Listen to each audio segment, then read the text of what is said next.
ഞാൻ വളരെ കഷ്ടപ്പെട്ട് ദുരിതപൂർവമായ ജീവിതം നയിച്ച് വളർന്നു വന്ന ഒരാളാണ്. ഞാൻ 5ാം ക്ലാസ് മുതൽ MCOM LLB BEd ഇതെല്ലാം ഞാൻ ജീവിതം സ്വന്തമായി അധ്വാനിച്ചുണ്ടാക്കിയ പൈസ കൊണ്ട് പഠിച്ചെടുത്ത ആളാണ്. ഈ രാഹുൽ ഗാന്ധിയുടെ ടാലൻറ്റ് ഹണ്ട് നടത്തി ഈ ജില്ലാ യൂത്ത് കോൺഗ്രസ് പ്രസിഡന്റുമാരെ നിയമിക്കാൻ തീരുമാനിച്ചു. അങ്ങനെ ഞാനത് പങ്കെടുത്തു.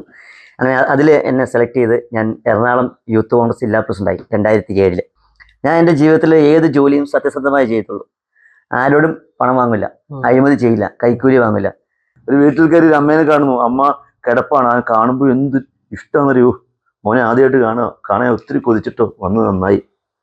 നമ്മൾ ചുമ്മാ അമ്മയുടെ നെറുകയിൽ മുമ്പെടുത്താൽ മതി, അനുഗ്രഹം തരണം. ഈ അനുഗ്രഹമാണ് നമ്മൾ ജയിപ്പിക്കുന്നത്. ഒരമ്മ എന്നെ വിളിച്ച്, മോനെ എനിക്ക് മോനിന്ന് കാണണം. മോനെ വരാൻ പറയും. വന്നിരിക്കുന്ന വെച്ചു, മോനെ എന്നെ ഓർക്കണ്ടോ, അന്ന് ഇലക്ഷൻ വന്നപ്പോൾ ആ വളവിൽ നോക്കിന്ന് പൂ തന്ന അമ്മ, ആ അമ്മയാണ് ഞാൻ. അയ്യോ അമ്മ ഒത്തിരി തന്നിട്ട്, എൻ്റെ മോനെ വേണ്ടി എന്തോരും പ്രാർത്ഥിച്ചെൻ്റെ മുട്ട മുഴുവൻ തേഞ്ഞിരിക്കുക. പക്ഷേ ഇരുമ്പാവൂരാണ് ഇതുവരെ, അതായത് റെഡ് സ്ട്രീറ്റ് ഉണ്ട് അവിടെ. പിന്നെ MDMA കഞ്ചാവ് അടക്കമുള്ളത് വിൽക്കുന്നു. ആളുകൾ പരസ്യമായി ബിവറേജിൽ നിന്ന് മദ്യം മേടിച്ച് കഴിക്കുന്നു. എന്ത് റിസ്ക് വരുത്തിയാലും ഓരോ സ്ഥലങ്ങളിൽ കുട്ടികൾ കളിക്കാൻ പറ്റണം. എൻ്റെ കുട്ടികൾ കളിക്കാൻ കളിസ്ഥലങ്ങളില്ല, അവരെ മനസ്സെനിക്കറിയാം.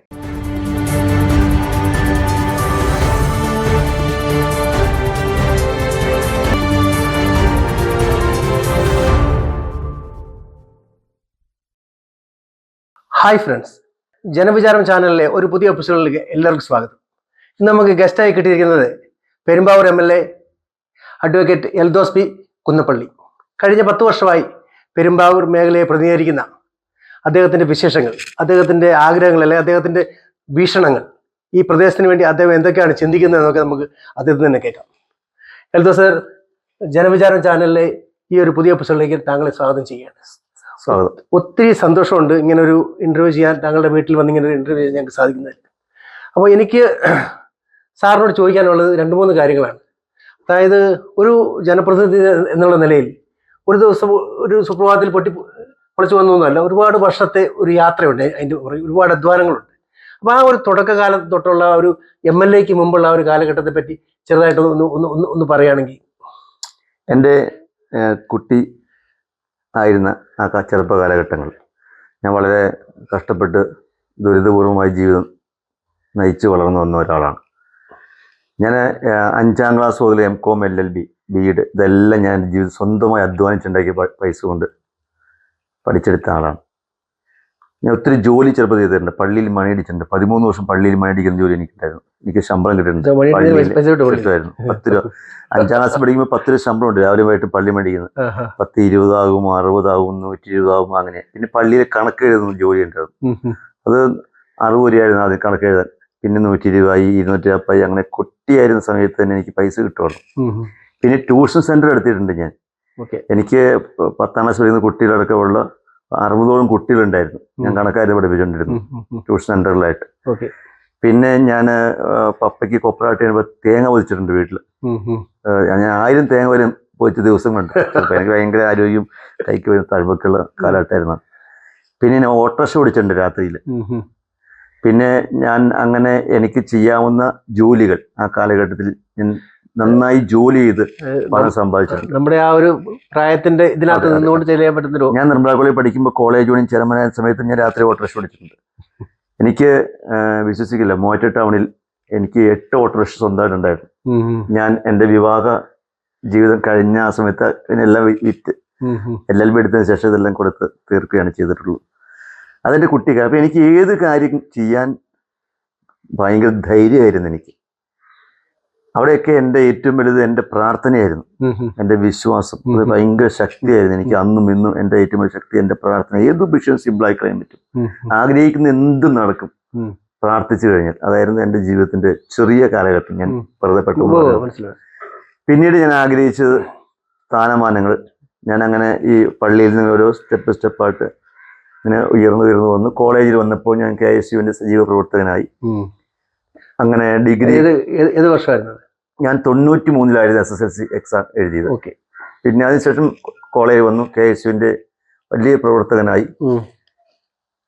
അങ്ങനെ വന്ന് ഞാൻ ഫസ്റ്റ് DC ഡിഗ്രിക്ക് ചേർന്നപ്പോൾ ഫസ്റ്റ് DCയിൽ ഞാൻ മത്സരിച്ചു. 1 വർഷം വീണ്ടും മത്സരിച്ചു. വർഷം ഞാൻ കോളേജ് മാഗസിൻ എഡിറ്ററായി. എൻ്റെ ലീഡ് 1500 വോട്ട് ലീഡായിരുന്നു. എനിക്ക് 2000 വോട്ടും എൻ്റെ എതിരാളിക്ക് 500 വോട്ടും ഉണ്ടായിരുന്നുള്ളൂ. അങ്ങനെ ആ കോളേജ് എടുത്തിട്ട് ഏറ്റവും വലിയ ലീഡ് എനിക്കായിരുന്നു.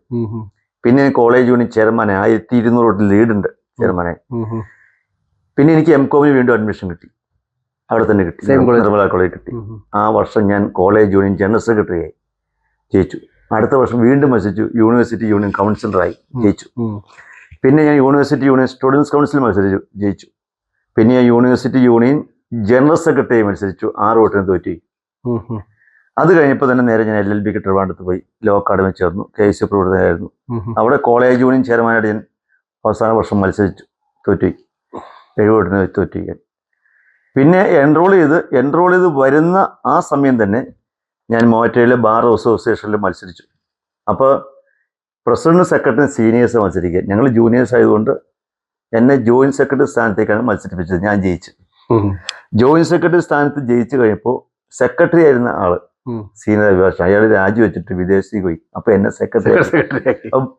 കേരളത്തിന്റെ ബാർ അസോസിയേഷൻ ചരിത്രത്തിൽ എൻറോൾ ആ വർഷം ബാർ അസോസിയേഷൻ സെക്രട്ടറി ആയാലും ഞാൻ മാത്രമേ ഏറ്റവും പ്രായം കുറഞ്ഞ ആ വർഷം. അല്ല, ഇപ്പൊ ബാർ അസോസിയേഷൻ സെക്രട്ടറി മോറ്റയിൽ എൻ്റെ സുഹൃത്താണ്, ഞങ്ങൾ ഒന്നിച്ച് എൻറോൾ ചെയ്താ. 10 വർഷങ്ങൾക്ക് ശേഷം ആകാൻ പറ്റിയിട്ടുള്ളൂ. അന്ന് എനിക്കൊരു ഭാഗ്യമായിരുന്നു സെക്രട്ടറി. അങ്ങനെ ഇരിക്കുന്ന സമയത്ത് ഞാൻ KSUവിന്റെ ജില്ലാ സെക്രട്ടറിയായി, ഹൈബീഡിന്റെ കമ്മിറ്റിയിൽ. പിന്നെ ഉടനെ എറണാകുളം ജില്ലാ സെക്രട്ടറി. പിന്നെ ഉടൻ തന്നെ KSUവിന്റെ സംസ്ഥാന ജനറൽ സെക്രട്ടറി ആയി, PC വിഷ്ണുനാഥന്റെ കമ്മിറ്റിയിൽ സംസ്ഥാന ജനറൽ സെക്രട്ടറി ആയി. അപ്പോൾ എൻ്റെ വിവാഹം ആ സമയത്ത് കഴിഞ്ഞു. ഞാൻ ആ സമയത്ത് Kottayam school of Indian legal തോട്ടിൽ LLB പഠിച്ചുകൊണ്ടിരിക്കുകയാണ്. കല്യാണം കഴിഞ്ഞ് പിന്നെ ഞാൻ സജീവമായി എൻ്റെ പ്രൊഫഷനിൽ ശ്രദ്ധിക്കാൻ തുടങ്ങി. എനിക്ക് കേസുള്ള വക്കീലായിരുന്നു ഞാൻ. മറ്റു കോടതിയിൽ ഒത്തിരി പല കോടതിയിലും കേസുകളുണ്ടായിരുന്നു. ഞാൻ പല കോടതിയിലും പോയി കേസ് നടത്താൻ പോകുമായിരുന്നു. മറ്റുള്ള കേസ് സബ് എടുത്ത് പോയി criminal case, family case, MACT, അങ്ങനെ എല്ലാ കേസിലും നടത്തുന്ന ഒരു വക്കീലായിരുന്നു. അത് നല്ല കേസുള്ള വക്കീലായിരുന്നു എനിക്കന്ന്. അപ്പോഴാണ് ഈ രാഹുൽ ഗാന്ധിയുടെ ടാലന്റ് ഹണ്ട് നടത്തി ഈ ജില്ലാ യൂത്ത് കോൺഗ്രസ് പ്രസിഡന്റുമാരെ നിയമിക്കാൻ തീരുമാനിച്ചു. അങ്ങനെ ഞാനത് പങ്കെടുത്തു. അങ്ങനെ അതിൽ എന്നെ സെലക്ട് ചെയ്ത് ഞാൻ എറണാകുളം യൂത്ത് കോൺഗ്രസ് ജില്ലാ പ്രസിഡന്റായി 2007. 2010 വരെ യൂത്ത് കോൺഗ്രസിന്റെ പ്രസിഡന്റ്. ഈ കാലഘട്ടങ്ങളിലൊക്കെ KSU കാലഘട്ടങ്ങളൊക്കെ സമരം നടത്തി ജയിൽവാസമൊക്കെ അനുഭവിച്ചിട്ടുണ്ടോ അന്നൊക്കെ കൂടെ ഫുൾ ടൈം രാഷ്ട്രീയമായിരുന്നു. ഞാൻ എൻ്റെ ജീവിതത്തിൽ ഏത് ജോലിയും സത്യസന്ധമായി ചെയ്യത്തുള്ളൂ. ആരോടും പണം വാങ്ങില്ല, അഴിമതി ചെയ്യില്ല, കൈക്കൂലി വാങ്ങില്ല, ആരും ഉപദ്രവിക്കില്ല.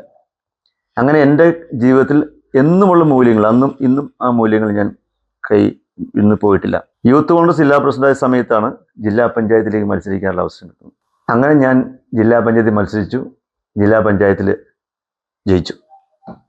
അപ്പോൾ ആ സമയത്ത് ഞാൻ PP തങ്കച്ച് സാറാണ് എന്നെ എല്ലാം സഹായിക്കുന്നത്. PP തങ്കച്ച് സാർ, പഴയ VJ പൗലോസ്, 2 പേരാണ് എൻ്റെ ജീവിതത്തിൽ ഏറ്റവും കൂടുതൽ എന്നെ ഡയറക്റ്റ് സഹായിച്ചിട്ടുള്ള ആളുകൾ. ബാക്കി സഹായിച്ച ഒരുപാട് പേരുണ്ട് കേട്ടോ. പിന്നെ ഉമ്മൻചാണ്ടി, രമേശ് ചെന്നിത്തല, ഒരു AK Anand sir, K Karunakaran, K Muraleedharan എന്ന് വേണ്ട കേരള രാഷ്ട്രീയത്തിലെ എല്ലാവർക്കും എന്നോട് സ്നേഹവും എന്നെ ഇപ്പോഴും സഹായിച്ചിട്ടുമുണ്ട്. അത് മാറ്റി പറയാൻ പറ്റത്തില്ല, എല്ലാവരും. അപ്പൊ അങ്ങനെ ഇരുന്ന് ഞാൻ തങ്കച്ച് സാറിൻ്റെ അടുത്ത് വന്ന് ചോദിച്ചു, സാറേ എനിക്കിങ്ങനെ വിദ്യാഭ്യാസ സ്റ്റാൻഡിംഗ് കമ്മിറ്റി ചെയർമാനാകാൻ പറ്റുമോ ജില്ലാ പഞ്ചായത്തിൽ? സാറ് പറഞ്ഞിടാ, എല്ലാവരും സീനിയേഴ്സ് അല്ലേ, നീ ജൂനിയറിൽ ഇപ്പോൾ വന്നിട്ടുള്ളൂ, സാധ്യത കുറവാ, നോക്കാമെന്ന് പറഞ്ഞു. ഞാൻ നോക്കാമെന്ന് പറഞ്ഞു വിട്ട് സാറ് അവസാനം എന്നെ ജില്ലാ പഞ്ചായത്ത് പ്രസിഡന്റാക്കി. ആദ്യത്തെ വർഷം തന്നെ. ഇപ്പൊ 30 വയസ്സായി. കേരളത്തിന്റെ ചരിത്രത്തിലെ ഏറ്റവും പ്രായം കുറഞ്ഞ ജില്ലാ പഞ്ചായത്ത് പ്രസിഡന്റ് ഞാനാണ്. ഇന്ന് എൻ്റെ പ്രായത്തിൽ താഴെ ആരുമായിട്ടില്ല. അത് കിട്ടിയൊരു മഹാഭാഗ്യമാണ്. പക്ഷെ അവിടെ ഞാൻ ആ ജില്ലാ പഞ്ചായത്ത് സീറ്റിൽ ഇരുന്നപ്പോൾ ഞാൻ ആ സീറ്റിന്റെ മഹത്വം അനുസരിച്ചിട്ട് എൻ്റെ എല്ലാ സീനിയേഴ്സിനെയും ബഹുമാനിച്ചുകൊണ്ടാണ് ഞാൻ അവിടെ ഇരുന്നത്. ആ ജില്ലാ പഞ്ചായത്ത് മുഴുവൻ പേരും എനിക്ക് സപ്പോർട്ടായിരുന്നു, LDFന്റെ അംഗങ്ങളടക്കം. LDFന്റെ ജില്ലാ കമ്മിറ്റി അംഗങ്ങളൊക്കെ അതിലുണ്ട്. പക്ഷെ അവരൊക്കെ എനിക്ക് സപ്പോർട്ടായിരുന്നു. കാരണം ഞാൻ ആരുടെയും കയ്യിൽ നിന്ന് കമ്മീഷൻ വാങ്ങില്ല. ഞാൻ അവിടെ അഴിമതി രഹിത ജില്ലാ പഞ്ചായത്ത് എന്ന് എഴുതി വെച്ചു. 1000 കോൺട്രാക്ടർമാരോട് ചോദിക്കാം, ആരുടെയും കയ്യിൽ നിന്ന് ഞാൻ കമ്മീഷൻ വാങ്ങില്ല. ഞാൻ പറഞ്ഞത് തെറ്റാണ്, നമ്മൾ ചെയ്യാൻ പാടില്ല, നമ്മൾ അഴിമതി ചെയ്യാൻ പാടില്ല. നമുക്കൊരു സ്ഥാനം നൽകിയിരിക്കുന്ന ആ സ്ഥാനം കീപ്പ് ചെയ്യാനാണ്. അവിടെ നമ്മൾ പണം ഉണ്ടാക്കി നമ്മൾ രാജ്യദ്രോഹിയായി മാറും, രാജ്യം വിറ്റ് കാശുണ്ടാക്കുന്നത്. അപ്പോൾ അതുകൊണ്ട് ഞാൻ അവിടെ അഴിമതി ജില്ലാ പഞ്ചായത്തിന് എഴുതി വെച്ച്. ഞാൻ പോയ പിന്നെ ആ സ്ഥാനം അവിടെ കണ്ടിട്ടില്ല. എന്ന് വെച്ചാൽ അഴിമതി ഉണ്ടെന്നല്ല അർത്ഥം. ഞാൻ എന്നോട് തന്നെ, ഞാൻ എൻ്റെ പിന്നിൽ ഗാന്ധി വയ്ക്കുമ്പോൾ മുന്നിലും ഗാന്ധിയുടെ അവിടെ വയ്ക്കുമായിരുന്നു. വലിയ ഗാന്ധിനും ആദർശാനൊന്നുമല്ല. 100% ഗാന്ധിയനായില്ലെങ്കിൽ അല്ല. പോലും അപ്പൊ അങ്ങനെ ഞാൻ എൻ്റെ ജീവിതത്തിൽ ജില്ലാ പഞ്ചായത്ത് പ്രസിഡന്റായി നന്നായി വർക്ക് ചെയ്തു. ഞാൻ ഭിന്നശേഷിക്കാർക്ക് വേണ്ടി എനിക്ക് എപ്പോഴും നമ്മുടെ മുന്നിൽ വരുന്ന ഒരാൾ ഭിന്നശേഷിയാണെങ്കിൽ അവനെ എല്ലായിടത്തിലും ഞാൻ സഹായം. അവിടെ വന്ന ഒരാളെ കൈപിടിച്ച് അകത്ത് കയറ്റി ഇരുത്തി വെള്ളം കൊടുത്ത് ചെയ്യണം. അത് നമ്മുടെ ഉത്തരവാദിത്തത്തിന്റെ ഭാഗമാണ്. അവന്റെ ആവശ്യങ്ങൾ കേൾക്കണം. ഇപ്പൊ എന്നെ ഒരാൾ എന്നെ വിളിച്ച് ഫോൺ ചെയ്തു, സാറേ എനിക്ക് കാര്യം പറയാനുണ്ട്, ഞാൻ ഒരു പയ്യനാ ഓടക്കാര് പറ, അല്ല നേരിട്ട് എന്നെ പറയാൻ പറ്റുള്ളൂ. അപ്പൊ ഞാൻ പറഞ്ഞോ, പഴയ കാലഘട്ടമല്ല. ഇപ്പൊ എന്നെ അങ്ങ് വിളിച്ചാൽ 1 മണിക്കൂറിൽ എന്നെ കാണാൻ പറ്റും. തീർച്ചയായിട്ടും അല്ല ഞാൻ നാളെ നോക്കട്ടെ, അടുത്ത ദിവസം പറയാട്ടോ, പിന്നെ വാ. ഈ നടപ്പി ആരെയും ബുദ്ധിമുട്ടിക്കുന്നത് എനിക്ക് ഇഷ്ടമല്ല. ഇപ്പൊ നിങ്ങൾ ഇവിടെ നിന്ന് അരമണിക്കൂർ വെയിറ്റ് ചെയ്യുമ്പോൾ എനിക്ക് ബുദ്ധിമുട്ടാ. അതായത് വെയിറ്റ് ചെയ്യണ ആവശ്യം, ഒരാൾ മനുഷ്യൻ വെയിറ്റ് ചെയ്യിക്കാൻ പാടില്ല. അങ്ങനെ പക്ഷെ പരമാവധി ചില സന്ദർഭങ്ങൾ അങ്ങനെയൊക്കെ വരും. അപ്പൊ എൻ്റെ അടുത്ത് വരുന്ന ഭിന്നശേഷിക്കാർ ആര് വന്നാലും അവന്റെ കാര്യം പെട്ടെന്ന് ചെയ്ത് കൊടുക്കും. ഇപ്പൊ എന്നെ വിളിച്ച ആളില്ലേ, ഞാൻ പറഞ്ഞല്ലോ, അയാൾ കാലിന് ഭിന്നശേഷിയുള്ള ആളാ, ഒരു പയ്യനാ, എന്ത് പഠിക്കാൻ തോന്നുന്നു എനിക്കറിയില്ല. അപ്പൊ അവന് വൈകുന്നേരം ജോലി എവിടെയും ഒപ്പിച്ചു കൊടുക്കാവുന്നത്. ശരി, ഒപ്പിച്ചു തരാം. അങ്ങനെയുള്ള ചെറുപ്പക്കാർ വേണമെന്ന് എന്ത് ജോലിയും ചെയ്യാൻ പറ്റണം ഇവിടെ. നമ്മുടെ ചെറുപ്പക്കാർ നിങ്ങൾ നോക്കിക്കോ, കാനഡയിൽ പോയ ആളുകൾ, ചെറുതായിക്കാണെന്നല്ല, UK പോയ ആളുകൾ, എൻ്റെ കുട്ടികളൊക്കെ അവിടെ ചെയ്യുന്ന ജോലി എന്താ ഇവിടെ ചെയ്യാൻ പറ്റാത്ത ജോലി. ഇപ്പൊ ഈ തറ തുടയ്ക്കാൻ ഒരു മലയാളി കിട്ടാനില്ല. ഞാൻ ചെയ്യുന്ന പണിയാ, അടിച്ചു വാരുക, തൂക്കുക, തറ തുടയ്ക്കുക, അരക്കുക, മുറ്റത്ത് പുല്ല് പറിക്കുക, നനയ്ക്കുക, ഒക്കെ ഞാൻ ചെയ്യും. പക്ഷെ നമുക്ക് സമയം കുറവുകൊണ്ട് ചെയ്യാൻ പറ്റാതെ വരും. ഈ എല്ലാ ജോലിയും നമ്മുടെ കുട്ടികൾ പുറത്തു ചെയ്യും. എന്തുകൊണ്ടാ? മലയാളി ഒരാൾ ആ ജോലി ചെയ്താൽ അവനെ കളിയാക്കി കൊല്ലും, അവന്റെ അന്തസ്സിനെ ചോദ്യം ചെയ്യും. മറിച്ച് അവിടെ എങ്ങനെയല്ല, ഒരു മലയാളി ആരും ചോദ്യം ചെയ്യില്ല. അവിടെ നിവൃത്തിയില്ലല്ലോ, മറ്റു മാർഗങ്ങൾ. അതായത് മറ്റൊരാളെ ബഹുമാനിക്കുക, ആദരിക്കുക. അവന്റെ ബോഡി അവൻ്റെതാണ്, അവന്റെ ജീവിതം അവൻ്റെതാണ്, അവൻ ചെയ്യുന്നത് അവന് വേണ്ടിയിട്ടാണ്, അവൻ അധ്വാനിച്ച് പണം ഉണ്ടാക്കട്ടെ. അങ്ങനെ നമ്മുടെ വീട്ടിൽ ജോലി ചെയ്താൽ തൊഴിലവസരങ്ങളെല്ലാം കിട്ടും. അപ്പൊ നമ്മൾ ഈ ജില്ലാ പഞ്ചായത്ത് പ്രസിഡന്റ് ആയിരുന്ന സമയത്താണോ സാറിന് MLA? അതെ, ഞാൻ ജില്ലാ പഞ്ചായത്ത് പ്രസിഡന്റ് സ്ഥാനത്ത് മാറിയ ശേഷമാണ് പെരുമ്പാവൂർ, ഞാൻ മാറ്റിയാണ് എൻ്റെ വീട് പെരുമ്പാവൂർ സീറ്റിലേക്ക് നോക്കുന്നത്. അന്ന് ബഹുമാനപ്പെട്ട AK ആന്റണി സാറ്, PV തങ്ക സാർ ആവശ്യപ്പെട്ടതനുസരിച്ച് AK ആന്റണി സാറാണ് എനിക്ക് പെരുമ്പാവൂർ സീറ്റ് നൽകിയത്. അന്ന് എനിക്ക് 7,000 വോട്ട് ജയിക്കാൻ പറ്റി. സജു പോൾ എൻ്റെ ചാത്തനാണ്, എൻ്റെ ഭാര്യയുടെ ചാത്തനാണ് ജയിക്കാൻ പറ്റിയെന്ന്. രണ്ടാമത്തെ പ്രാവശ്യം ജയിച്ചപ്പോൾ 2020 ഒക്കെ വന്ന് മത്സരിച്ചു. അന്ന് അല്പം ടൈറ്റായി മത്സരം. അന്ന് ഞാൻ 3,000 വോട്ടിനാണ്, 3,000 വോട്ടിനാണ് ജയിച്ചത്. ഈ തവണ നമുക്ക് മത്സരിച്ചാൽ നമുക്ക് നല്ല ലീഡ് ജയിക്കാൻ പറ്റും. അപ്പൊ കുറച്ചുകൂടി നമ്മൾ ഓരോ നിമിഷവും നമ്മുടെ ജനങ്ങളെ നമ്മൾ കുറച്ചുകൂടെ അറിഞ്ഞു, അല്ലെ? നമ്മളെപ്പോഴും സ്വയം ചിന്തിക്കണം. അപ്പൊ നമ്മുടെ അടുത്ത് ഇങ്ങനെ നിരന്തരം വന്ന് നമ്മളെ സ്ട്രെയിൻ ചെയ്യിക്കുന്ന ആളുണ്ട്. സാറേ എനിക്ക് 1 ലക്ഷം താട്ടെ, എനിക്ക് 50 താട്ടെ, എനിക്ക് 75 താട്ടെ, സാറേ എനിക്ക് വീടില്ല, സാറേ എനിക്ക് സഹായിക്കും, സാറൊന്ന് സഹായിച്ചാൽ എന്താ കുഴപ്പം, സാറ് നടക്കില്ലെന്ന് ചോദിക്കും. അതങ്ങനെ നമ്മൾ ഒരാളെ സഹായിക്കുന്ന മനസ്സുണ്ട്, ഫോൺ ചെയ്ത് അറിയുമെന്ന് പറഞ്ഞാൽ പിന്നെ ഒരു ത്രൂ ഔട്ട് ആളുകൾ വിളിച്ചുകൊണ്ടിരിക്കും രാവിലെ മുതൽ. ഇപ്പോൾ ഒരാൾ വിളിക്കുന്ന അയാൾക്ക് MRI സ്കാൻ ചെയ്യണം 8,000 രൂപ വേണം, ഒരാൾക്ക് CT സ്കാൻ ചെയ്യണം 5,000 രൂപ വേണം, ഒരാൾക്ക് കൊച്ചിൻ്റെ ഫീസ് അടിക്കണം 36,000 രൂപ വേണം, ഒരാൾക്ക് ബാങ്കിൽ ജപ്തിയാണ്, അവിടെ നിന്ന് സഹായിക്കണം, അല്ലെങ്കിൽ വേറൊരാൾ വന്ന് വീട് ടൈലിടാൻ പൈസയില്ല, അതൊന്ന് സഹായിക്കണം, അല്ലെങ്കിൽ ടൈല് വാങ്ങിച്ചു കൊടുക്കാൻ പോയി. അങ്ങനെ നിരന്തരമായി ഒരു ദിവസം തന്നെ 10,000 ആവശ്യങ്ങൾ, പണപരമായ ആവശ്യങ്ങളാണ് ആളുകൾ ചോദിക്കുക. അപ്പൊ നമ്മുടെ വീട്ടിൽ പോലും നമുക്ക് ചെയ്യാൻ പറ്റാത്ത കാര്യങ്ങളൊക്കെ ചെയ്യുമ്പോൾ നമുക്ക് വേദന, അവന്റെ കാര്യം ചെയ്തില്ലല്ലോ എന്ന്. ഞാൻ എവിടെയെങ്കിലും ആളുകളെ വിളിച്ച് ഇതൊക്കെ ചെയ്തു കൊടുക്കും. ഇപ്പൊ ഫീസ് അടിക്കേണ്ട കാര്യത്തിൽ അടിച്ചും പറ്റി വേറെ അടിക്കും. ഗ്രാമയാത്ര ഉണ്ടായ സംഭവം, ഞാൻ വീടാതിന് കയറി ഇറങ്ങി പോകുമ്പോൾ എല്ലാവർക്കും എല്ലാം പറയാനൊന്നുമില്ല. ഇപ്പൊ ഒരു പരാതി പറയാൻ വേണ്ടി ഒരാൾ ദേഷ്യപ്പെട്ട് വന്ന് നിൽക്കുമ്പോൾ നമ്മൾ അവന്റെ കയ്യിൽ നിന്ന് പിടിക്കുമ്പോൾ അവന്റെ പരാതി തീർന്നു. സാർ ഒരു പരാതി ഇല്ല, ആ റോഡൊന്നും ചെയ്ത് നോക്കിയിട്ട്. സാറ് ചെയ്യാതെ കാരണം അറിയാം, പൈസ ഇല്ലാത്തതുകൊണ്ട് എനിക്കറിയാം. ഞാൻ അന്ന് ചൂടായത് വെറുതെ അറിഞ്ഞാട്ടോ. ഒരു വീട്ടിൽ കയറി ഒരു അമ്മേനെ കാണുന്നു, അമ്മ കിടപ്പാണ്, ആ കാണുമ്പോൾ എന്ത് ഇഷ്ടമെന്നറിയോ, മോനെ ആദ്യമായിട്ട് കാണാൻ ഒത്തിരി കൊതിച്ചിട്ടോ, വന്ന് നന്നായി. നമ്മൾ ചുമ്മാ അമ്മയുടെ നെറുകയിൽ ഉമ്മെടുത്താൽ മതി, അനുഗ്രഹം തരണം. ഈ അനുഗ്രഹമാണ് നമ്മൾ ജയിപ്പിക്കുന്നത്. തീർച്ചയായിട്ടും. അല്ല നമ്മുടെ കഴിവോ കാര്യശേഷിയോ പ്രാപ്തിയോ ഒന്നുമല്ല. നമ്മൾ ജയിക്കുന്നത് എന്തുകൊണ്ടാ? എന്നെ വിളിച്ചാൽ കിട്ടും, ഞാൻ അവരുടെ അടുത്തുണ്ട്, അവർക്ക് അവരുടെ ഒരാളാണെന്നുള്ള ഒരു ബോധ്യം ഉണ്ടാകുകയാണ്. അവരുടെ ഒരാളാണ്, അവരെ കിട്ടും. ഏത് സ്ഥലത്ത് നോക്കിക്കേ, ഈ പഞ്ചായത്തിലൊക്കെ ജയിക്കണാരാ? അവരെ ഇപ്പൊ ഇന്നലെ നോക്ക്, ഒരുത്തൻ നന്നായി പ്രവർത്തിക്കുന്ന നല്ല എല്ലാവരും കിട്ടും, എല്ലാം കരിഞ്ഞു, രാഷ്ട്രീയമൊന്നുമില്ല. അപ്പൊ വേറെ ആള് വന്നു, ചിലപ്പോ അവനേക്കാൾ നല്ലതായിരിക്കും, പക്ഷെ ഇവനെ പരീക്ഷ വിജയിച്ചിരിക്കുകയാണ്, ഇനി വേറെ വേണ്ട, അവനൊന്ന് ജയിപ്പിക്കും. റിസ്ക് എടുക്കാൻ പറ്റിയല്ല. പിന്നെ നമ്മുടെ ഈ ഒരു കഴിഞ്ഞ ഒരു 10 വർഷത്തെ നമ്മുടെ ഈ ഒരു മേഖലയിലെ പ്രവർത്തനങ്ങൾ അല്ലെങ്കിൽ വലിയ വലിയ സാറ് നേതൃത്വത്തിൽ കൊണ്ടുവന്ന 1-2 പ്രൊജക്ടുകളെ പറ്റി പറയാമെങ്കിൽ? തീർച്ചയായിട്ടും പറയാം. ഞാൻ പെരുമ്പാവൂർ MLA വരുന്ന സമയത്ത് ഞാൻ പറഞ്ഞ മുദ്രാവാക്യമുണ്ട്, ഇനി വരും ഇവിടെ വികസനം എന്നാണ് പറഞ്ഞത്. അല്ലെങ്കിൽ ബൈപ്പാസ് യാഥാർത്ഥ്യമാക്കും, റയോൺസിലെ പ്രശ്നങ്ങൾ തീർക്കും, റോഡുകൾ BMNBC ആക്കും, ആശുപത്രികൾ നവീകരിക്കും, കുടിവെള്ള പദ്ധതികൾ കൊണ്ടുവരും. ഇതെല്ലാം ചെയ്യാൻ പറ്റും എനിക്ക്. പെരുമ്പാവൂരിന്റെ ചരിത്രത്തിൽ ആദ്യമായിട്ടാണ് 2500 കോടി രൂപയുടെ വികസന പദ്ധതികൾ സംസ്ഥാന ഗവൺമെന്റിന്റെ അനുമതിയോടുകൂടി കഴിഞ്ഞ 10 വർഷം കൊണ്ടാണോ? 10 വർഷം കൊണ്ട് നടപ്പിലാക്കിക്കൊണ്ടിരിക്കുന്നത്.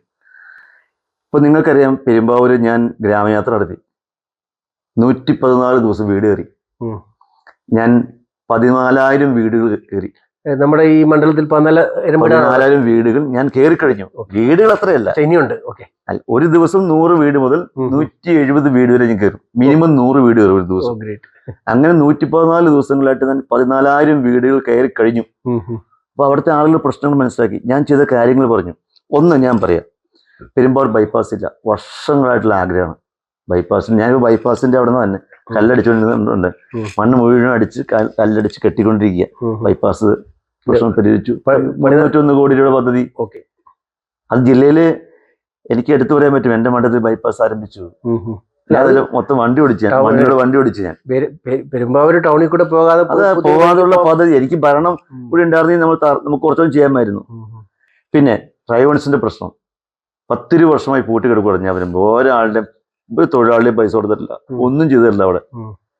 ഞാൻ മന്ത്രിമാരെ കണ്ടു നമ്മുടെ കാര്യം പറയും. ഇപ്പൊ EP ജയരാജൻ, AC മൊയ്തൻ, ഈ ആദ്യത്തെ 2 മന്ത്രിമാരും നല്ല മന്ത്രിമാരും എന്നോട് സഹകരിച്ച് ഞാൻ പറഞ്ഞപ്പോൾ തന്നെ വിളിച്ചു കൂട്ടി, എല്ലാ ആളെയും വിളിച്ചു കൂട്ടി. ആ തൊഴിലാളിയുടെ പൈസ മുഴുവൻ കൊടുത്തു, 74 കോടി രൂപ കൊടുത്തു. ആ ഭൂമി സർക്കാർ ഏറ്റെടുത്തു. അതിനുശേഷം രണ്ടാമത് വന്നപ്പോൾ ഞാൻ P രാജീവിൻ്റെ അടുത്ത് ഈ കാര്യങ്ങൾ പറയും. രാജീവ് നമ്മൾ ഒട്ടും സഹകരിക്കുന്ന ഒരാൾ, രാഷ്ട്രീയം നോക്കാറൊന്നുമല്ല. അപ്പോൾ ഒരു പദ്ധതി അവിടെ ഗ്രീൻ കാറ്റഗറിയിലുള്ള പദ്ധതി കൊണ്ടുവരണം എന്ന് പറഞ്ഞപ്പോൾ തന്നെ ഞാൻ പറഞ്ഞു, സാറേ അത് തുടങ്ങണം, നമുക്ക് നമ്മുടെ കാലഘട്ടത്തിൽ തുടങ്ങിയത് നന്നായിരുന്നു. പുള്ളി ചിരിച്ചു. കാരണം പുള്ളിക്ക് അറിയാം രാഷ്ട്രീയ വ്യത്യാസം ഉണ്ടല്ലോ, അതേ ഒരു സാധുവാണ് മനുഷ്യൻ രാജീവ് നമ്മൾ. അപ്പൊ അദ്ദേഹം ഇങ്ങനെ എൻ്റെ അടുത്ത് ഇങ്ങനെ പറയും ഇങ്ങനെ, നീ ഫ്ലെക്സ് വെക്കുമ്പോ എന്റെ ഫോട്ടോ കൊണ്ട് മെച്ചകണ്ടോ എന്നൊക്കെ പറയുന്നത്. അതേ ഒരു നല്ലൊരാളാണ് അയാള്. ആ സമയത്ത് അദ്ദേഹം പിന്നെ ഞാൻ ഇത് ഉണ്ടാക്കി തന്നു. അപ്പൊ അത് 2 പ്രശ്നം പരിഹരിച്ചു. പിന്നെ റോഡ് 4 വരിപ്പാതയാവുന്നു, പുതിയ റോഡുകൾ വന്നു, BMNBC ചെയ്തു, 2 വലിയ കുടിവെള്ള പദ്ധതി വന്നു. ഇതൊക്കെ ഞാൻ പെട്ടെന്ന് പറഞ്ഞു വന്ന കാര്യങ്ങൾ. സ്കൂളുകളെല്ലാം നവീകരിച്ച്, ആശുപത്രികൾ നന്നാക്കി എടുത്തു. അങ്ങനെ എൻ്റെ ഫണ്ടും സർക്കാർ ഫണ്ടും കേന്ദ്ര ഫണ്ടുകളും എല്ലാം കൊണ്ടുവന്നു. കേരളത്തിൽ PMGSY പദ്ധതിയിൽ കേരളത്തിൽ മൊത്തം ചെലവഴിക്കാൻ പോകുന്ന അടുത്ത ബജറ്റ് തുകയുടെ 30% പെരുമ്പാവൂരിന് കിട്ടി. ഞങ്ങളെല്ലാ പദ്ധതിയും കൊടുത്തു, എല്ലാ പദ്ധതിയിൽ നിന്നും കൊടുത്തു. നമ്മൾ കഠിനാധ്വാനം ചെയ്യും. പിന്നെ എല്ലാ ബുധനാഴ്ചയും റിവ്യൂ മീറ്റിംഗ് ഉണ്ട്. ആ റിവ്യൂ മീറ്റിംഗിലെല്ലാം കൃത്യം ഓരോരോ വർക്കുകളാരും ചെയ്യും. ഉദ്യോഗസ്ഥന്മാരെല്ലാം പറഞ്ഞ കാര്യങ്ങൾ ചെയ്തു തരും. നമ്മൾ നന്നായി ഇടപെട്ടാൽ എല്ലാവരും കൂടെ വെക്കും. പിന്നെ കഴിഞ്ഞ കാലഘട്ടങ്ങളിൽ വിറപ്പീര്, ഇപ്പൊ ചില ആളുകളും പണ്ട് ടീച്ചർ PP തങ്ങച്ചത് കാണാൻ നീയൊക്കെ എന്താണ്, അങ്ങനെ എത്താൻ പറ്റില്ല. അങ്ങനെ പഴയകാല നേതാക്കന്മാരുടെ അടുത്തേക്ക് പോലും നമുക്ക് എത്താൻ പറ്റില്ല. കാരണം കാലഘട്ടം മാറി. പണ്ടത്തെ കാലഘട്ടം അല്ല ഇത്. അല്ല, പണ്ടത്തെ പറഞ്ഞില്ലേ, ജനങ്ങൾക്ക് അവരോടുള്ള ഒരു അറ്റാച്ച്മെന്റും ഇങ്ങോട്ട് വരും, നമ്മളിപ്പോ അങ്ങോട്ട് ചെല്ലാം. പണ്ട് അങ്ങനെ ആയിരുന്നില്ല. പണ്ട് ഒരു നേതാവ് ഒരു സ്ഥലത്ത് വരികയാണെങ്കിൽ, ഞാനൊക്കെ ഓർക്കുന്നുണ്ട്, ഓരോ നേതാക്കന്മാർ ഓരോ നമ്മുടെ ഗ്രാമങ്ങളിലൊക്കെ വരുമ്പോൾ ജനങ്ങൾക്കുള്ള ആ ഒരു ഫീലിംഗ് ഉണ്ട്. പിന്നെ അതൊക്കെ മാറി. ഇപ്പൊ ജനങ്ങൾ ഇപ്പൊ ഒരു കൊച്ചുകുട്ടി പോലും വിളിക്കുന്നത് MLA-നെയാ. അവരുടെ മനസ്സിലെ ഏറ്റവും താഴെ സ്റ്റെപ്പ് MLA. പിന്നെ MP, പിന്നെ നേരെ പോണത് മുഖ്യമന്ത്രി, പിന്നെ പ്രധാനമന്ത്രി. ഇത്രയും പേരാണ് ആളുകൾ വരുന്നത്. പഞ്ചായത്ത് മെമ്പർ ഒന്നും വിളിക്കുന്നില്ല, നേരെ MLA. അപ്പൊ ഞാൻ ഒരു ഇപ്പൊ എന്നെ ഒരു രസകരമായ സംഭവം ഉണ്ടായി. ഒരമ്മ എന്നെ വിളിച്ചു, മോനെ എനിക്ക് മോനൊന്ന് കാണണം. മോനെ വരാൻ പറയും. വന്നിരിക്കുന്ന വെച്ചു, മോൻ എന്നെ ഓർക്കണ്ടോ, അന്ന് ഇലക്ഷൻ വന്നപ്പോ ആ വളവില് നോക്കിന്ന് പൂ തന്ന അമ്മ, ആ അമ്മയാണ് ഞാൻ. അയ്യോ അമ്മ ഒത്തിരി തന്നിട്ട്, എന്റെ മോന് വേണ്ടി എന്തോരും പ്രാർത്ഥിച്ചെന്റെ മുട്ട മുഴുവൻ തേഞ്ഞിരിക്കുക. പക്ഷേ വളരെ സന്തോഷം, അമ്മ എനിക്ക് വളരെ ഇഷ്ടപ്പെടുന്നു. അപ്പൊ അമ്മ പറഞ്ഞു, അമ്മ വന്നേപ്പോ നമ്മുടെ 2 കണ്ണും കാഴ്ച കുറഞ്ഞു. അടുത്ത വർഷം കൊച്ചിനെ എനിക്ക് വോട്ട് ചെയ്യാനുള്ള. അപ്പൊ എന്നത് ഓപ്പറേഷൻ ചെയ്യാനുള്ള സംവിധാനം ചെയ്തു ഞാൻ ചെയ്തുതരാം. അപ്പൊ ഞാൻ നേരെ LF-ലേക്ക് വിളിച്ചു.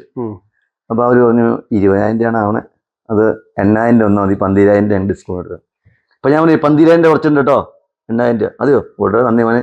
അപ്പോൾ 8,000 രൂപ 8,000 രൂപ അല്ലേ. അപ്പോൾ ഞാൻ പറഞ്ഞു 8,000 രൂപ. അപ്പോൾ ഞാൻ 12 തന്നില്ലേ കൊച്ചേ, ഞാൻ എത്ര മണിക്കൂറുടെ കാത്തു നിന്നെ കാണാൻ വേണ്ടി, നിന്നെ കാണാൻ വേണ്ടി എൻ്റെ മനസ്സ് കേട്ടോണ്ട്. അങ്ങനെ വൈകിട്ട് ഒരാളെ കണ്ടിട്ട് ഒരാൾ 8,000 രൂപ അമേരിക്കാനോട് പറഞ്ഞു 8,000 അയച്ചു കൊടുത്തു. അപ്പം അമ്മക്ക് 8,000 ആയി. അപ്പം 2 ആണ്ട് ഒരു എന്നെ കാണാൻ വന്നു, ഇങ്ങനെ ഓപ്പറേഷൻ പോകാൻ കേട്ടോ കൊച്ചെ. പക്ഷെ ഓപ്പറേഷൻ പോകണേക്കാൾ മുമ്പ് ഈ കോവിഡിൻ്റെ ടെസ്റ്റ് നടത്തണം, എന്നിട്ട് അത് നടത്താൻ പറ്റുള്ളൂ. അത് കുഴപ്പമില്ല. അല്ല കോവിഡ് ടെസ്റ്റിന് 500 വേണമെന്നേ. 500 അതിന് 500 രൂപ കോവിഡ് ടെസ്റ്റിന് 500 എൻ്റെ സ്റ്റാഫിനെ മേടിച്ച് കൊടുത്തു വിട്ടു. അവൻ എല്ലാ കാര്യം ചെയ്ത് അമ്മ തിരിച്ചു വന്നിട്ട് ഒരാഴ്ച കഴിഞ്ഞപ്പോൾ 3 ദിവസം കഴിഞ്ഞപ്പോൾ എന്നെ അവരെ മകൾ വിളിച്ചു. സാറേ ഞാൻ ഇന്നയാളാണ്, അന്ന് വന്ന അമ്മയുടെ മോളാണ് ഞാൻ. സാറേ ഞാൻ വിളിച്ചതെന്താണെന്ന് വെച്ചിട്ടുണ്ടെങ്കിൽ സാറ് നാളെ ആശുപത്രിയിൽ വീണ്ടും കാണാൻ പോകണം, അപ്പോൾ വണ്ടിക്കൂലിക്ക് 300 രൂപ സാറ് ഞങ്ങൾക്ക് തന്നെന്ന് പറയാണ്.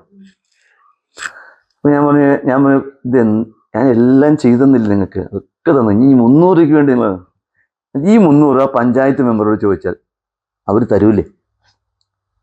സാറെ ക്ഷമിക്കണം, സോറി കേട്ടോ, എൻ്റെ അറിവില്ലായ്മയാണ് ചോദിച്ചത്, എനിക്ക് മനസ്സിലായി ചെയ്യാറ്. സാർ ഉപകാരം ചെയ്യുക സാറേ. എന്താ സാർ, ആരാണ് ഇവിടെ വാർഡ് മെമ്പറെന്ന് നോക്കിയിട്ട് ആ ഫോൺ നമ്പർ എടുത്തൊന്ന് തരാമെന്ന് എനിക്ക് അവസാനത്തെ ചോദ്യം, ഏറ്റവും വലിയ ചോദ്യമാണ്.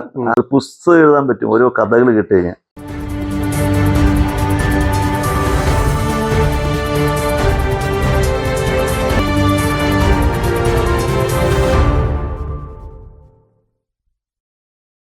ഇനി നമുക്ക് ഒരു മെയിനായിട്ട് ഇപ്പോൾ നമ്മൾ കേരളത്തിൽ വളരെ സോഷ്യൽ മീഡിയയിലൊക്കെ വളരെയധികം ചർച്ച ചെയ്യപ്പെടുന്ന ഒരു വിഷയമാണ് ഒരു പെരുമ്പാവൂരിലെ മയക്കുമരുന്നിൻ്റെ അതിപ്രസരം. അതിൻ്റെ ഒരു വലിയൊരു ലോബി തന്നെ പെരുമ്പാവൂരിൽ പ്രവർത്തിക്കുന്നുണ്ടെന്നുള്ളതാണ് നമുക്ക്, ഞാനും ചില അന്വേഷണങ്ങളൊക്കെ നടത്തിയപ്പോൾ നമുക്കത് ഒത്തിരി അങ്ങോട്ട് ചെല്ലാൻ പറ്റത്തില്ല. കാരണം എപ്പോൾ പിച്ചാത്തിക്കരിക്കോട്ട് പോകുമെന്ന് പറയാൻ പറ്റില്ലല്ലോ. കാരണം നമ്മൾ ഒത്തിരി അങ്ങോട്ട് ഇൻവോൾവ് ആകാറില്ല. പക്ഷേ നമ്മൾ കുറേ അന്വേഷണമൊക്കെ നടത്തിയപ്പം അതിൻ്റെ അവൈലബിലിറ്റി വളരെ ഈസിലി ആണ് പെരുമ്പാവൂരിൽ മറ്റുള്ള സ്ഥലങ്ങളെ അപേക്ഷിച്ച്. അതിനെതിരെ എന്താണ് ചെയ്യാൻ പറ്റുക? കാരണം ഞാനിപ്പോൾ നടത്തുന്ന യാത്രയുടെ ഒരു ടാഗ് ലൈൻ ഉണ്ട്. ആ ടാഗ് ലൈൻ ഇതാണ്: ലഹരിമുക്ത ബാല്യം, ലഹരിമുക്ത ഭാരതം, കളിക്കളമാണ് ലഹരി. അപ്പം ഞാൻ ഇങ്ങനെ പറഞ്ഞു നടക്കുമ്പോൾ കേരളത്തിൽ ഇങ്ങനെ സ്ഥലത്ത് ഇത്രയധികം ലഹരി വളരെ ഈസി ആയിട്ട് കിട്ടുന്നു എന്ന് കേൾക്കുമ്പോൾ അതൊരു വിഷമമാണ്. അതിൻ്റെ ഒരു റിയാലിറ്റി എന്താണ്? ഇത് എന്താ, ഇപ്പൊ നമ്മള് പെരുമ്പാവൂർ എന്നല്ലാതെ ആരും കുന്നത്നാട് താലൂക്കിൽ ലഹരി വ്യാപാരം എന്ന് പറയുന്നുണ്ടോ? ഇല്ല. പെരുമ്പാവൂർ എന്നാ പറഞ്ഞത്. പക്ഷെ ഈ ലഹരി ഏറ്റവും കൂടുതൽ വ്യാപിക്കുന്നത് എവിടെയാണെന്നറിയോ? പെരുമ്പാവൂർ ബായി കോളനിയിലാണ്. ബായി കോളനി സ്ഥിതി ചെയ്യുന്നത് എവിടെയെന്നറിയോ? കുന്നത്നാട് നിയോജകമണ്ഡലത്തിലെ വാഴക്കുളം പഞ്ചായത്തിലാണ്. പെരുമ്പാവൂരാണ് ഇതുവരെ, അതായത് റെഡ് സ്ട്രീറ്റ് ഉണ്ട് അവിടെ, പിന്നെ MDMA കഞ്ചാവ് അടക്കമുള്ളത് വിൽക്കുന്നു. ആളുകൾ പരസ്യമായി ബിവറേജിൽ നിന്ന് മദ്യം മേടിച്ച് കഴിക്കുന്നു. മദ്യം മേടിച്ച് കഴിക്കുന്നതോ ഒന്നുമല്ല പ്രശ്നം. മെയിൻ പ്രശ്നം MDMAയും കഞ്ചാവും വിൽക്കുന്നു എന്നുള്ളതാണ്. അപ്പം ഞങ്ങൾ എന്ത് ചെയ്തു? ഞങ്ങളുടെ വാഴക്കുളം പഞ്ചായത്ത് എവിടെയായാലും ലഹരി പെരുമ്പാവൂരിൽ ലഹരി ഇല്ലാന്നല്ല ഞാൻ പറഞ്ഞത്, പെരുമ്പാവൂരുണ്ട്. പക്ഷെ ആളുകൾ വരുന്ന വീഡിയോസും കാര്യങ്ങളെല്ലാം വരുന്ന ബായി കോളനി എന്ന് പറയുന്നത് പെരുമ്പാവൂര് നിയോജകമണ്ഡലത്തിലാണെന്നാണ് എല്ലാവരും ധാരണ. അതിൻ്റെ ഒരു കുറച്ച് ഭാഗം, ഒരു എൻഡ് മാത്രമേ പെങ്ങോല പഞ്ചായത്തിലുള്ളൂ. ഇവിടെ ചെയ്യുന്ന പരിപാടി എന്താണെന്ന് വെച്ചാൽ, ഇവിടെ 10-28 ഓണർമാരുണ്ട്. അവർ 12,500 രൂപ വാടകയ്ക്ക് കൊടുത്ത് ഒരു കോളനി മുഴുവൻ കൊടുത്തത്. വിയറ്റ്നാം കോളനി എന്ന് പറഞ്ഞൊരു കോളനിയാണ്, വാഴക്കുളം പഞ്ചായത്തിലാണ്. അപ്പം ഞങ്ങൾ എന്ത് ചെയ്തെന്ന് വെച്ചാൽ, ഞങ്ങളുടെ പഞ്ചായത്തിലുള്ള പഞ്ചായത്ത് പ്രസിഡന്റ് ഭർത്താവും ഞങ്ങളൊക്കെ കൂടി രാത്രി അവിടെ തമ്പടിച്ചു. രാത്രിയാകുമ്പോൾ കോളേജ് പിള്ളേർ വരുന്നു, വലിയ വലിയ ആളുകൾ അങ്ങോട്ട് വരുന്നു, പെണ്ണിന് വേണ്ടിയിട്ടും മയക്കുമരുന്നിന് വേണ്ടി വരികയാണ്. അപ്പം ഞങ്ങൾ സ്ട്രോങ് ആയിട്ട് നിന്ന് ഞങ്ങളെ അവിടെ തടഞ്ഞവരെ കയ്യേറ്റത്തിൽ കേട്ടില്ല ഇങ്ങോട്ട്. അപ്പോൾ അവിടെ ഇരുത്തിക്കമ്പി ഇവരെന്ത് ചെയ്തു? ഇവർ കയ്യേറ്റം ചെയ്തു. കയ്യേറ്റം ചെയ്തപ്പോൾ എന്തായി? കേസ് തിരിഞ്ഞ് ഞങ്ങളുടെ ആള് ഈ നോക്കാൻ വേണ്ടി നിന്ന കാവൽക്കാരൻ ജയിലിൽ പോയി. ജയിലിൽ കൊണ്ടുപോയി. ഒരാള് ഷെരീഫ് എന്നൊരാള് ഒരു കുറ്റവും ചെയ്യാതെ മയക്കുമരുന്ന് ലോബിക്കെതിരെ നിന്ന് ശക്തമായി നെഞ്ചു വിരിച്ച് നിന്നിപ്പോൾ കഞ്ചാവ് കയറ്റരുത്, ഇത് കയറ്റരുതെന്ന് നമ്മൾ അങ്ങനെയല്ല വന്ന് ലോബി കയറുമ്പോൾ തടഞ്ഞപ്പോൾ ആ ഒറ്റ കാരനോട് ജയിലിൽ പോയി. SP-യോടും ASP-യോടൊക്കെ ചോദിച്ചപ്പോൾ അത് ഇപ്പോൾ കേസെടുത്തില്ലെങ്കിൽ നാളെ നിങ്ങൾ കൂട്ടം കൂടിക്കഴിഞ്ഞാൽ ആൾക്കൂട്ട കൊലപാതകം ഉണ്ടായിക്കഴിഞ്ഞാൽ അത് വലിയ പ്രശ്നമാകുമെന്ന് പറഞ്ഞ കേസെടുത്തു. ഞങ്ങൾ എന്ത് ചെയ്യാൻ പറ്റും? എന്നിട്ട് ഇതിനെതിരെ ശക്തമായി ഞാൻ മുഖ്യമന്ത്രിക്ക് കത്ത് കൊടുത്തു. ഒരു എയ്ഡ് പോസ്റ്റ് അവിടെ ഈ ബായിക്കൊണ്ടൊരു ചെക്ക് പോസ്റ്റ് കൊടുക്കും. പിന്നെ ഇവരൊക്കെ പിടിക്കുമ്പോൾ ഇവരതിൽ അളവിലുള്ള സാധനം അതേ കാണുള്ളൂ. അപ്പൊ നിങ്ങളുടെ കയ്യിൽ അളവിലുള്ള മയക്കുമരുന്ന് ഇട്ടാൽ നിങ്ങൾ ജയിലിൽ വിടാൻ പറ്റില്ല. നിങ്ങളവിടെ കൊണ്ടുപോയിട്ട് ഒരു കേസെടുത്ത് പെറ്റിയെടുത്ത് വിടാനേ പറ്റുള്ളൂ. ഇന്ന് പിടിച്ച അകത്ത് വിടുന്നത് ഞാനും സക്കീർ ഹുസൈനും മുനിസിപ്പൽ സക്കീർ ഹുസൈനെ ഞങ്ങൾ പോകുന്ന വഴിക്ക് ഒരുത്തൻ കഞ്ചാവ് വിറ്റുകൊണ്ടിരിക്കുക സൈഡിൽ നിന്ന് ചാടി ഇറങ്ങിയിട്ട് സക്കീർ നേരെ പോയി പോലീസിനെ വിളിച്ച് പോലീസ് പൊക്കിടുന്നുണ്ട്. 1 മണിക്കൂർ തിരിച്ചു കാണുമെന്ന് വെച്ചുകൊണ്ടിരിക്കുക. അപ്പോൾ അവൻ ഇത്ര ഉണ്ടാകുന്ന അവൻ പിടിച്ചു, ഞങ്ങൾ എടുത്തിട്ടുണ്ട്, ഞങ്ങൾ കേസ് കൊടുത്ത് ജാമ്യം എഴുതാൻ പോയി. അവൻ അടുത്ത പോയി എഴുതുകൊണ്ട് വിളിക്കുകയാണ്. എവിടെയാണ് ഈ പ്രശ്നം? ഒരു ഗവൺമെന്റ് വിചാരിച്ചാൽ നടക്കൂലേ? നടക്കും. ഇപ്പൊ നിങ്ങൾ ഇതിൻ്റെ ഒരു വലിയ വിൽപ്പനക്കാരനാണ്. നിങ്ങൾ ഒരു അധികാരി എന്ന രീതിയിൽ ഒരു ഇത്ര കോടി രൂപയും കൊടുക്കുക, പിന്നെ നിങ്ങൾ പിടിക്കാൻ പറ്റുമോ? ഏത് മയക്കുമരുന്ന് എന്തും നടക്കുന്ന സുലഭമായി കിട്ടുന്നെങ്കിൽ അതിൻ്റെ മുകളിൽ ഒരാളുണ്ട്. അയാൾ സമ്പന്നനായിരിക്കും. അയാൾ ഇഷ്ടം പോലെ പണം അധികാര കേന്ദ്രത്തിലേക്ക് പമ്പ് ചെയ്യുന്നുണ്ടാവും. കേരളത്തിൻ്റെ കഴിഞ്ഞ 10 വർഷം കൊണ്ട്, രാഷ്ട്രീയം പറയുമല്ല ഞാൻ, 10 വർഷം കൊണ്ട് MDMA അടക്കമുള്ള മയക്കുമരുന്നുകളിൽ എവിടെ പിടിച്ചാലും വരുന്ന സിസ്റ്റം ഉണ്ട് ഇവിടെ. നമ്മുടെ കുട്ടികൾ കൊടുത്തിട്ട് നമുക്ക് പേടിയാവുക. നമ്മുടെ അടുത്ത തലമുറ ഈ നാട്ടിൽ ജീവിക്കുന്നത് അമ്മമാർക്ക് പേടിയാ. തൻ്റെ മക്കൾ ഇവിടെ അലഞ്ഞു തിരിഞ്ഞ് നടക്കുന്നത് കാണണ്ടല്ലോ എന്ന് കരുതി അമ്മമാർ പുറത്തേക്ക് പൊക്കാൻ പറഞ്ഞു, കേരളം വിട്ട് പൊക്കാൻ പറഞ്ഞു. അതുകൊണ്ടാണ് ഇഷ്ടമുണ്ടായിട്ടില്ല. ഞാൻ പോയ പല വീടുകളിലും അമ്മമാർ തന്നെ 70-75 വയസ്സുള്ള മാതാപിതാക്കന്മാർ തന്നെ ജീവിക്കുന്നു. ഞാൻ ഗ്രാമയാത്ര കയറിയപ്പോൾ ഒരമ്മ തന്നെയുള്ളൂ, മക്കളെല്ലാം കാനഡയിലും അവിടെ ഇവിടെ. അപ്പോ നമ്മുടെ എൽദോസ് കുന്നപ്പള്ളി തന്നെ ആയിരിക്കുമോ പെരുമ്പാവൂരെ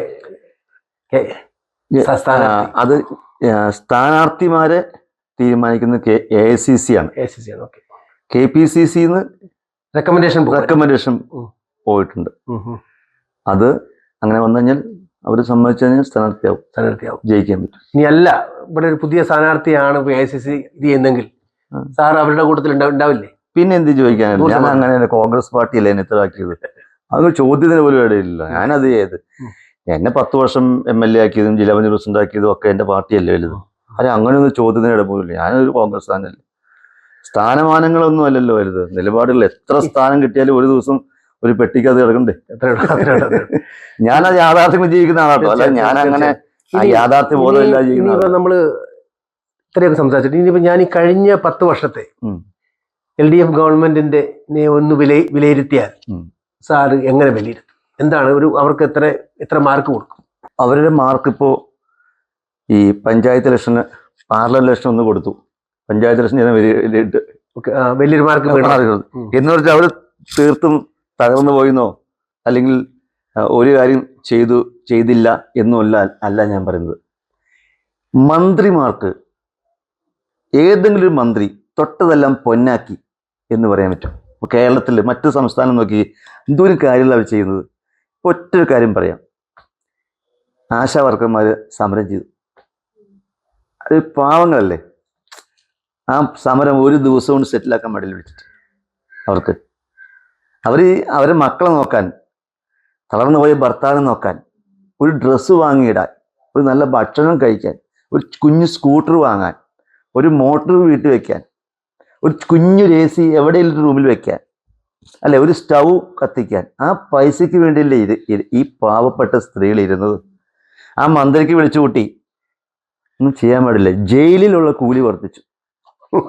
ജയിലിൽ തടവുള്ളികളായി CPMന്റെ ആൾക്ക് 680 രൂപ കൂലി, തൊഴിലുറപ്പ് പറഞ്ഞ പാവപ്പെട്ട ആൾക്ക് 365 രൂപ കൂലി. അവിടെ ഭക്ഷണം, താമസം, സിഗരറ്റ്, കഞ്ചാവ്, മൊബൈൽ ഫോൺ, ബെഡ്ഷീറ്റ്, ബെഡും എല്ലാം ഇവിടെ. എന്താ അതിന് ഉത്തരവാദികളാരാ? അവർ ഗവൺമെന്റിന്റെ മുഖമാണത്. ഇനി ഉമ്മൻചാണ്ടി സ്ഥാനത്ത് ഒരാൾക്ക് ഒരു കാര്യം പോയി പറഞ്ഞാൽ എന്ന് സൈക്കിളേ നമ്മുടെ മുഖ്യമന്ത്രി മോശക്കാരനാണെന്ന് ഞാൻ പറയുന്നില്ല, പക്ഷെ അദ്ദേഹത്തെ കാണാൻ ഒന്ന് സംസാരിക്കാൻ ഏതൊരു പാവപ്പെട്ടവന് പറ്റുന്നുണ്ടോ? നമുക്ക് പറ്റണം. ഈ അധികാര കേന്ദ്രങ്ങളൊന്നും വലിയ സംഭവമൊന്നുമില്ല. വിട്ടൊഴിഞ്ഞാൽ തീർന്നു. ഞാൻ ഈ അധികാരമില്ലാതെ മാറിയെന്ന് പറയാൻ നിങ്ങളാരും ഇന്റർവ്യൂ എടുക്കാൻ വിനോദം വരില്ല. അധികാരമുള്ള വരുന്നത്. അതുകൊണ്ട് ഈ ഗവൺമെന്റ് പല രംഗങ്ങളിലും, ആശുപത്രി രംഗം എന്തോരം തള്ളിയത്. ഒരു മന്ത്രി പറഞ്ഞില്ലേ, കോവിഡ് വന്നപ്പോൾ അമേരിക്കയിൽ നിന്ന് ഡോക്ടർമാർ വിളിച്ചിട്ട് ചോദിച്ചു, ടീച്ചറമ്മ എവിടെയെല്ലാം മരുന്നുണ്ടോ? ഞങ്ങൾക്ക് മരുന്ന് തരാം. നിങ്ങൾ കൊടുത്ത മരുന്ന് ഏതാണ്, ഞങ്ങൾക്കൊന്ന് അയച്ചു തരൂ. അമേരിക്കക്കാരുണ്ടല്ലോ, കോവിഡ് സമയത്ത് ലോക്ക്ഡൗൺ ചെയ്തില്ല, ഇവിടെ ചെയ്തു. പക്ഷെ അവിടെ മരിച്ചു വരുന്ന ആളുകളുടെ ഇവിടെ മരിച്ചുപോയി. പിന്നെ എന്നിട്ട് മരിച്ചു. അവിടെ പക്ഷെ ജോലി ഒന്നും പോയില്ല. ഇവിടെ എല്ലാവരും ജോലിയും പോയി പട്ടിണിയും പരിവട്ടായി എല്ലാവരും തർമ്മക്കാരായി കോവിഡ് കഴിഞ്ഞ ശേഷം. അപ്പൊ ആർക്കെങ്കിലും നമ്മുടെ 1000 രൂപ കടന്നു മടിയുണ്ടോ? കണ്ട് ചോദിക്കില്ല. അതാണ്. പിന്നെ നമ്മൾ ഇത് വലിയൊരു റിക്വസ്റ്റാണ്, വലിയൊരു റിക്വസ്റ്റാണ്. അതായത് ആരോഗ്യമില്ലാത്ത ഒരു ശരീരത്തിൽ ആരോഗ്യമുള്ളൊരു മനസ്സും തലച്ചോറും ഉണ്ടാവില്ല. ആരോഗ്യമുള്ള ബോഡിക്ക് ആരോഗ്യം ഉണ്ടാവണം. രണ്ടും വേണം. ആരോഗ്യമുള്ള ഒരു തലമുറയെ വാർത്തെടുക്കണമെങ്കിൽ നിങ്ങൾ ആ സ്കൂൾ തലത്തിൽ തന്നെ അവർക്ക് അതിനുള്ള പരിശീലനങ്ങളും കാര്യങ്ങളൊക്കെ കൊടുക്കണം. നമ്മൾ കൊടുക്കുന്നുണ്ട്. പക്ഷേ എൻ്റെ ഒരു എക്സ്പീരിയൻസ് ഞാൻ പറയാൻ പോകും സാറിനോട്. ആ അങ്കമാലി ഉപജില്ലയിൽ 109 സ്കൂളുകളുണ്ട്.